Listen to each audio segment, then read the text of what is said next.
और अगर आपको अचानक से इतने सारे पैसे मिल जाएं, तो बिना किसी रोक टोक के आप इन्हें कहाँ खर्च करोगे? उन्हें डिस्प्ले पर लगाया जाता है ताकि हम चुन सके कि हमें कौन से कपड़ों की जरूरत है।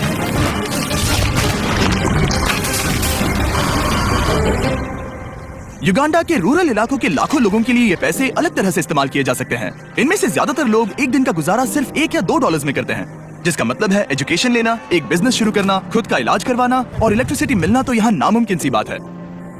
तो मुझे लगता है सोल्यूशन आसान है, राइट? हम ये पैसे उन्हें क्यों नहीं देते? लेकिन फिर मुझे लगा इतने सारे पैसे जिन्होंने पहले कभी नहीं देखे, ऐसे लोगों को हजारों डॉलर्स देना बहुत ही गैर जिम्मेदारी होगी। इसलिए जब एक ऑर्गेनाइजेशन इस काम में मदद करने के लिए हमारे पास आई, तब एहसास हुआ कि और पता करने के लिए वहाँ जाना ही होगा।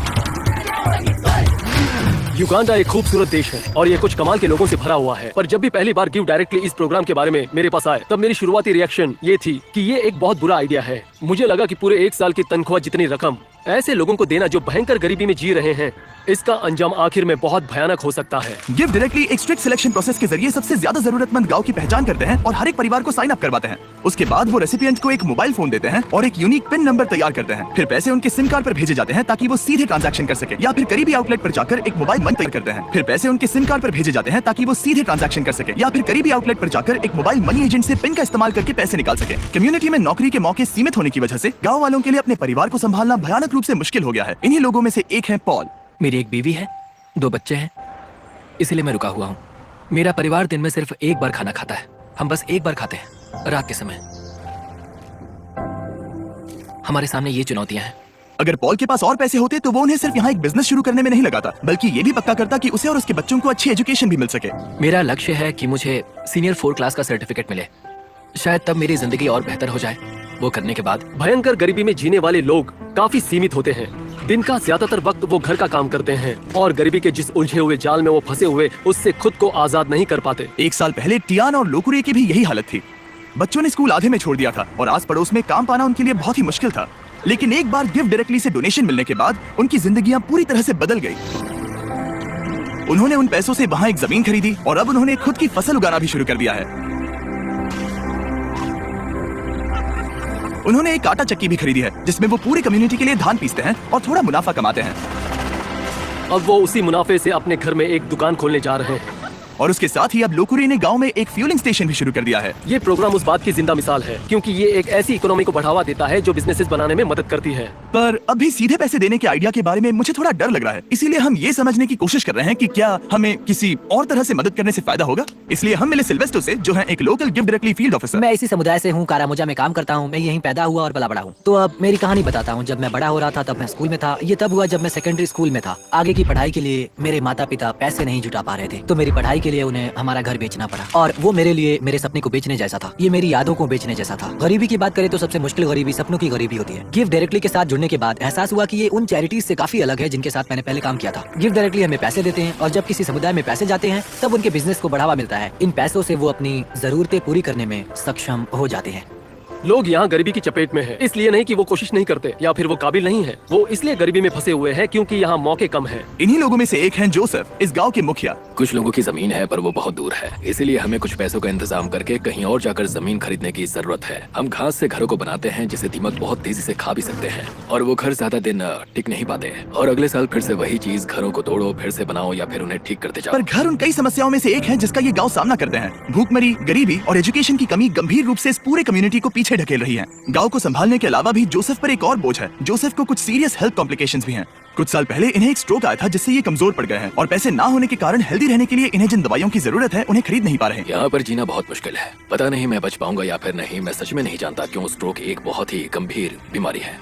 क्या पता, मैं नहीं जानता। यहाँ पर सबकी अपनी अपनी अलग जरूरतें हैं और हम ये समझ गए हैं कि एक बेहतर भविष्य की ओर जाने के लिए इन लोगों की मदद करने का एक ही रास्ता है और वो है अपने परिवार के लिए सही फैसला लेने के लिए काबिल बनाना। इसीलिए हमने गिव डायरेक्टली की मदद करके इस गांव के 300 परिवारों को पैसे डोनेट करने का फैसला किया और आसपास के इलाकों को भी जो इन्हें भविष्य बनाने में मदद करेंगे। और क्योंकि गिव डायरेक्टली की टीम रेसिपिएंट डिस्ट्रीब्यूशन प्रोसेस को पूरा कर रही है जिसमें पूरा दिन लग सकता है, इसलिए डैन और डैरन गाँव एक्सप्लोर करने निकल पड़े जहाँ वो 2 छुरी तेज करने वालों से मिले। क्या लगता है उनसे अच्छा कर पाएंगे? मैं जानता हूँ मैं कर सकता हूँ। चलो डैरेन, तुम कर सकते हो। देखो इसे ऐसे ऐसे करो और फिर ऐसे करो, ऐसे।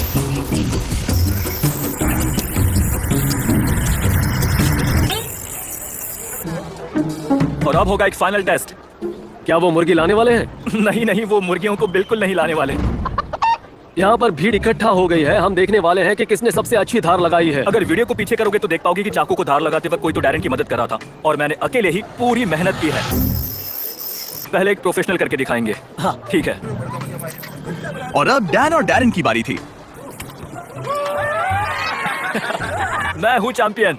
हाँ तुम्हें चैंपियन हो। हार माननी नहीं थी, इसीलिए डैरेन ने बदला लेने की कोशिश की। अफ्रीका में चारों ओर अपने सर पर सामान रख कर ले जाना एक आम सी बात है। डैन और मैं वो करने की कोशिश करेंगे। बाप रे।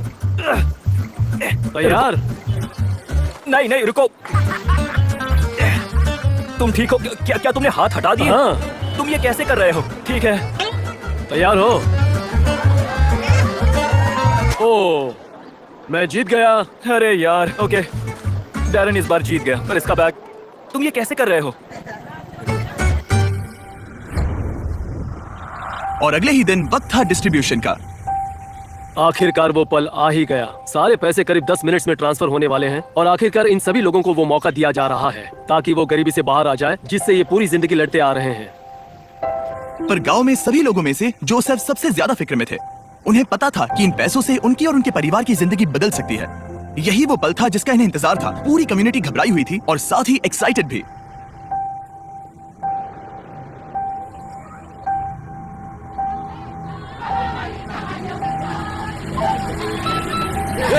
यस।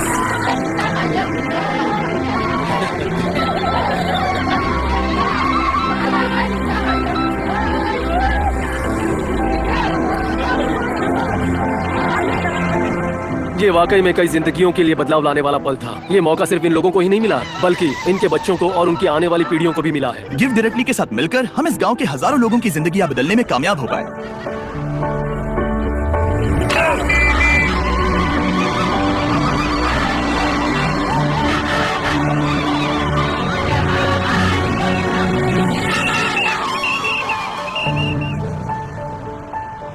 वो टेक्स्ट मैसेज मिलने के बाद अब वक्त था इन रेसिपिएंट्स के पैसे निकालने का। पिछले कुछ सैकड़ों सालों से इन लोगों को मौका ही नहीं मिल पाया था, लेकिन अब आगे जाकर उन्हें वो मौका मिलेगा। इतिहास की वो पूरी श्रृंखला टूट चुकी है और अब वो अपने लिए ही नहीं बल्कि आने वाली सभी पीढ़ियों के लिए भी एक मजबूत भविष्य उभार सकते हैं। और कुछ लोगों ने उन पैसों को सही जगह इस्तेमाल करना शुरू भी कर दिया, जैसे कि रूथ इस बात की शक्तिशाली मिसाल है कि ये पैसे क्या साबित करने की क्षमता रखते हैं। गिव डायरेक्ट से पैसे मिलने से पहले मैं मेरे बच्चों को सहारा नहीं दे पा रही थी। मैं उनके लिए दवाइयाँ भी नहीं ले सकती थी। मैं बस एक हाउसवाइफ थी, इसलिए जिंदगी बहुत मुश्किल थी। पर ऐसे हालातों के बाद भी रूथ ने गिव डायरेक्टली से मदद लेकर अपने सपने पूरे करने की ठान ली थी। उसे अपने उन सपनों को पूरा करने का मौका दिया गया था, जिससे ये अपने आप को और अपने बच्चों को एक उज्जवल भविष्य की राह पर ले गई। अब वो अपने अंदर के बिजनेस की स्किल्स के जरिए खुद में सुधार लाने के काबिल बन चुकी है, जिससे बाद में उसके समुदाय में भी सुधार आएगा। अब मैं मेरे परिवार की जरूरतें पूरी कर सकती हूँ और फिलहाल जिंदगी बहुत आसान है। अब ये पहले जैसे बिल्कुल भी नहीं है। पर रूथ ऐसी अकेली नहीं है जिसने अपने पैसों से कुछ कमाल का शुरू किया है। मिलिए आयुमा से इन्होंने अपनी पूरी जिंदगी एजुकेशन में लगा दी है। सालों कड़ी मेहनत करके एक एक पैसा जोड़ने के बाद इन्होंने जमीन खरीदने के लिए पैसे इकट्ठा कर लिए और गिव डायरेक्टली से मिले पेमेंट की मदद से ये यहाँ बना पाई कुछ क्लासरूम्स, टॉयलेट्स और यहाँ तक कि इन्होंने 7 टीचर्स भी रख लिए और आज स्कूल में 200 से भी ज्यादा बच्चे पढ़ रहे हैं। उन पैसों से इस कम्युनिटी में एक बहुत जरूरी फार्मेसी भी बनाई गई, हजारों स्टूडेंट्स की स्कूल फीस और यूनिफॉर्म्स के लिए मदद भी की गई, यहाँ तक कि सैकड़ों परिवारों के लिए घर भी बनाए गए। और ये पैसे कैसे खर्च किए गए उसके बस ये कुछ ही एग्जांपल्स हैं। जब भी इन लोगों को छोटे से छोटा मौका दिया गया, इन्होंने उसे ले लिया और वो तुरंत ही काम पर लग गए, ये जानकर कि अभी उनके पास एक ऐसा मौका है जो उन्हें पहले कभी नहीं मिला था। और ये मेरी पूरी जिंदगी के सबसे इंस्पायरिंग और मोटिवेटिंग बातों में से एक भी हो सकता है। ट्रिप को पूरा करने के लिए डैरेन और स्कूल देखने चला गया, जो कि गिव डायरेक्टली की मदद से अपने स्टूडेंट्स की संख्या को 650 से लेकर पूरे 980 तक ला पाया, वो भी एक हफ्ते में, क्योंकि अब उनके पेरेंट्स फीस भी दे सकते हैं और यूनिफॉर्म्स भी खरीद सकते हैं।